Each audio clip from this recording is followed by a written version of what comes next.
Book of the Dead, it's basically a later version of earlier books. So we have the Book of Caverns, we have the Book of Gates, we have the Book of What's in the Duat, and these books are earlier books that are much more important than what we know as the Book of the Dead, which is basically the book of turning into light.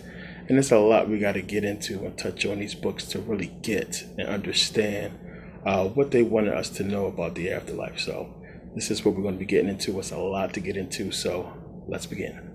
So now, the more you research ancient Kemet, the more you see that it was about basically two things: energy and death. Plain and simple. Energy and what they call the afterlife. I mean, everything we look at, we see in the texts of the Egyptians, funerary priests, Book of the Dead. We see a whole hymn to death, songs to death. Everything was about death, dying, funerary priests, funerary texts, so on and so forth, preparing for the afterlife and everything that we must do, in that journey. So we have the energy aspect of it, and we have the application of that energy to give us the process that we must go through for the afterlife. So most of Egyptian mythology and everything that the Egyptians did was really harping on energy and death. And the more you dig into that, the more you will see that this is what it was about. So the buffer, the in-between, would be the physical world, nature, and how everything works together, and how all of that will eventually be needed and used for the afterlife. So again, it's that point, afterlife, death. And one of the things I want you to come away with at the end of this DVD is that, when you understand the afterlife is basically bullshit. I mean, when you really get it. Afterlife. I mean, what is life? And we got to go upon these definitions that man has given us about life, So life, if the energy that we are is animating matter, how is matter life and not the energy? If you understand what I'm saying. You take away the energy from the matter, there's death. So the true life would be energy itself. So this is the afterlife when you understand, because you have those who don't understand this concept and those who don't get the fact that the energy is everything. These people will be bound by the will of reincarnation, and what they will understand that there's no such thing as the afterlife. Plain and simple. This is the afterlife. When you are bound and trapped by reincarnation, death is only the beginning. It's just that simple. Death is only the beginning. So you have to really get into your mind that, the energy, the true essence of you, which is your energy, your spirit, what have you, your Ka, your Ba, it's the truth. It's the, that dual nature coming together is what you really are, that masculine and feminine energy, one, the true essence of you will be life, will be true life as they understood it. Everything else, it's a conundrum right now. It's a war, it's a trap, it's a puzzle that we have to solve and decipher in order to get back to our rightful place of living. Now, when you go back to part one, or the Ani's Book of the Dead, you see when Ani was in the afterlife, even after, the so-called afterlife of death or what have you, he was living, He saw himself playing his games and, still tilling the ground, and that was still life. He was still able in the spiritual form to do anything he wanted to do. And when you understand the essence of how energy creates everything, as I talk about, then you can understand how this is possible. But this is important in really understanding the concept that they spoke about with energy and death and how it all comes together. So now, before the Book of the Dead, and another thing that adds on to the fact that the Egyptians was, obsessed with death and the afterlife, and this was everything to them because that was true life.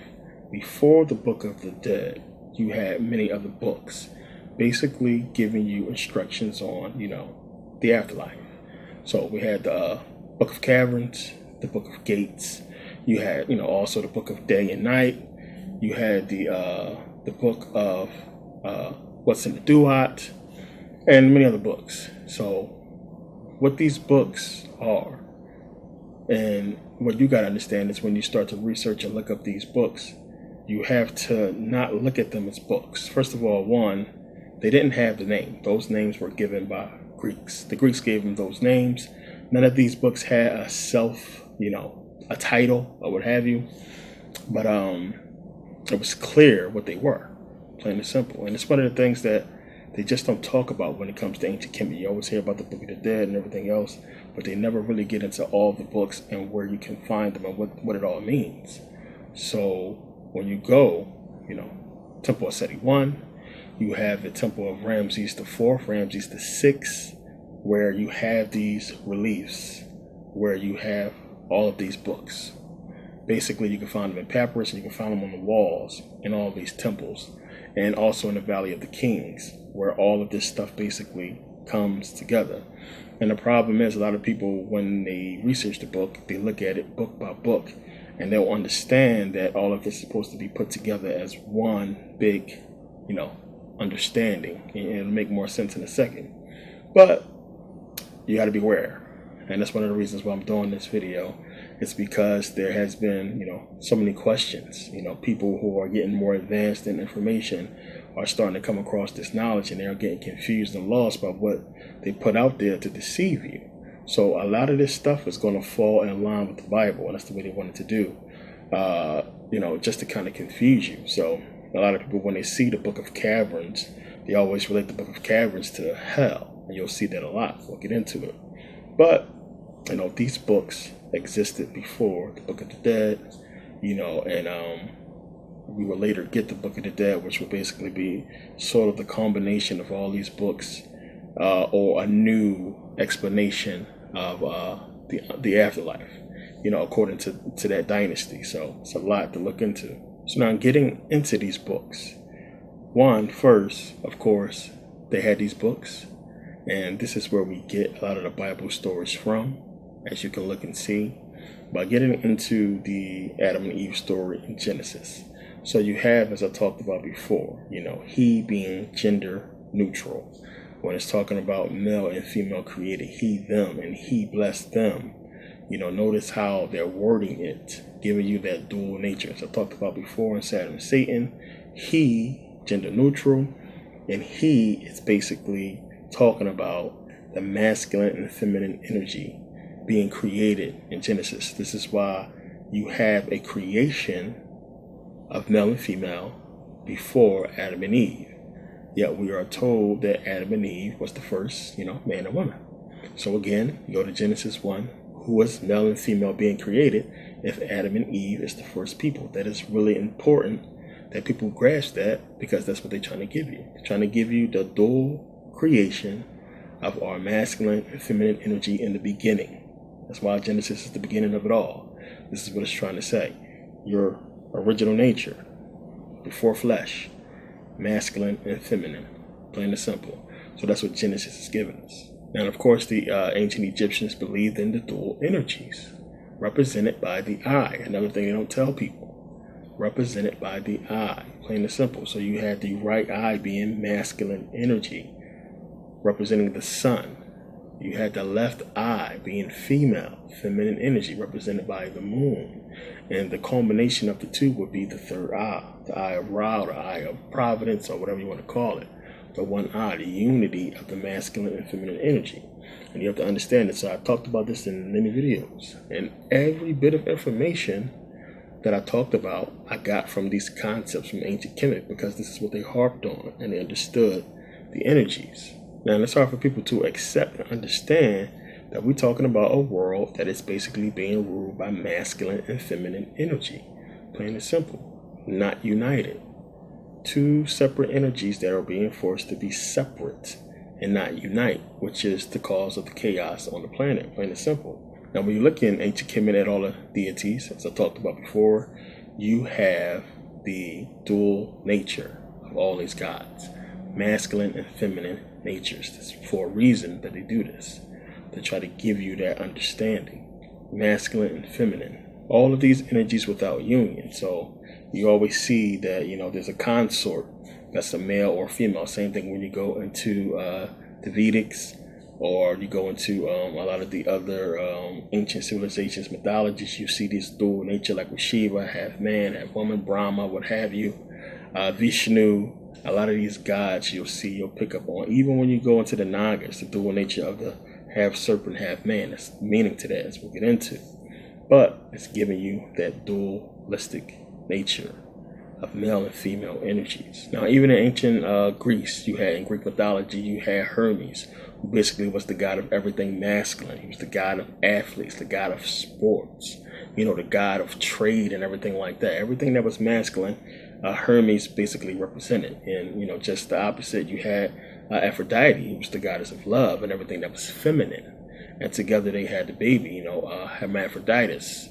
And then basically, remember, Hermaphroditus basically had the water nymph Salmacis basically fall in love with them, and the god basically fused them together to give us the androgynous Hermaphrodite, and that's where that whole thing comes from. But it's a dualistic nature it's trying to give you of the masculine and feminine, the male and female energies, even in Greek mythology.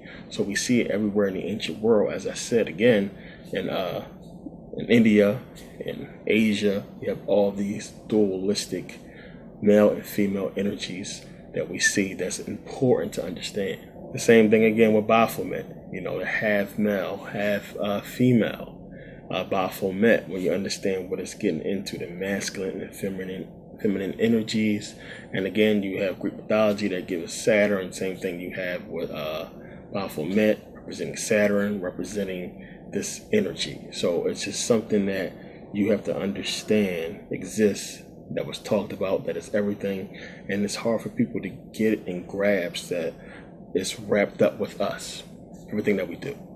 You have this dualistic nature that's important to the afterlife when you understand, because this is what's going to determine whether you escape reincarnation or not. It's understanding that concept of a male and female energy, and understanding that anybody that's trying to deceive you wants to deceive you of this choice, of this understanding, I should say. So we are in a male-dominated world where you understand the ancient world was female, feminine. Even in time, you have a dualistic ruling of a feminine world that was ancient. Now we have this masculine world, and there's no unity. Now it's all men, driven by men, when before it was female. We got to understand this concept, understand where we see this comes up a lot in nature, in reality, in history, and so many different things. And it's in us.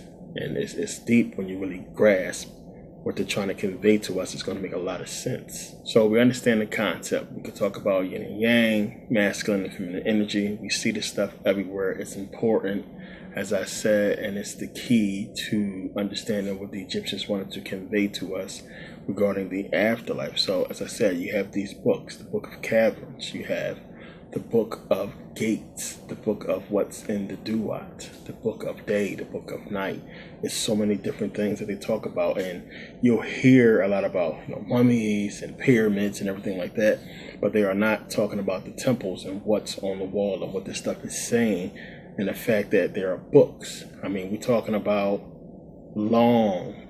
80 something feet long of papyrus, of writings that the Egyptians spoke about in regards to the afterlife. And you get many different breakdowns of these books. And as I said, a lot of them are there to deceive you.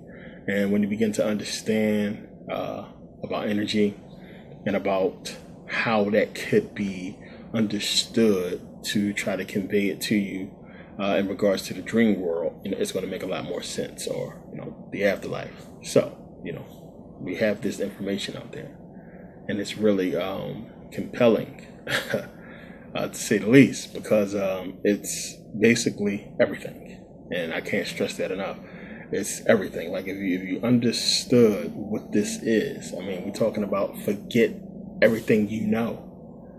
This is it. This is what you want. This is what they left us, and what they were trying to get into to get us to understand that this is everything. It means more to us than anything. And, if you're not able to conquer, yourself, then everything that is talking about that I'm going to show you is basically what will befall you, and basically has already, taken over. So, let's get into this. Now, as I said, the Greeks couldn't really grasp this spiritually. So, it's tough to really decipher whether, it's tough to really tell whether they wanted to deceive us or they got it wrong. And, we'll just say they was trying to deceive us, basically, because I believe they're smart enough to understand what this stuff was. But, a lot of people who follow the work, that put out books, really just took, piggyback on what the Greeks left, back in the ancient world, what they said this stuff was. And they couldn't grasp it, spiritually, and really understand what is being said here. So, you have, when you go into the Temple of Ramses IV, you have on the left wall, you have the sun symbol, the ram's head, and the ram-headed god with the sun symbol on the left wall. And on the right wall, you have Isis, Nephis, giving you the masculine and feminine energy. So you will have, as I said, left being female, but on the wall, it's male. And then right being male, but on the wall, it's female, telling you exactly what I talked about before in meditation, about how, as a male, you need to unlock the feminine energy within you, and as a female, you need to unlock the masculine energy that is within you. We are basically dual natured beings that are split by flesh. Plain and simple. That's what separates us, if you can grasp that. So the real you, the energy that's controlling everything, your consciousness, all of it, dual, split by the flesh, when you get the concept. And now the reason why you as a male seeks a female is because you need that feminine energy, vice versa. It's really important, deep stuff. That's just everything. And yeah, it's deep. We're going to get into it. But this is what they talked about. This is not concepts that people just made up on their own. This all comes from ancient Kemet.